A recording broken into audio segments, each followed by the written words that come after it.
கனவுகளை நனவாக்குவதற்கு கடினமாக உழைக்க வேண்டும், பல தியாகங்கள் செய்ய வேண்டும், சமயங்களில் சிலவற்றுக்கு விலை கொடுத்தாக வேண்டும்.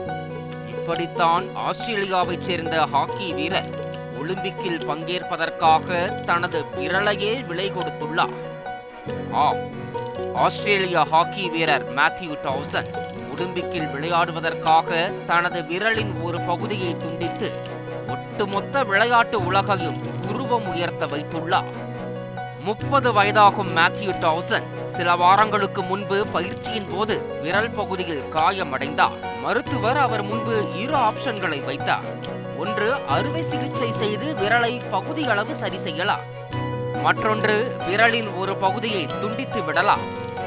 அறுவை சிகிச்சை செய்தால் காயம் குணமாக சில மாதங்கள் பிடிக்கும், ஒலிம்பிக்கில் பங்கேற்க முடியாமல் போகும்.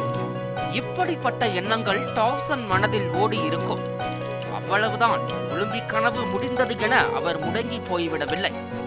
தீர்க்கமாக முடிவெடுத்து ஒலிம்பிக்கில் பங்கேற்பதற்காக தன் விரலின் ஒரு பகுதியை துண்டித்தார். தியாகங்களும் அதில் கலந்திருக்கும். செய்திகளை உடனுக்குடன் தெரிந்து கொள்ள உடனே சப்ஸ்கிரைப் பண்ணுங்க.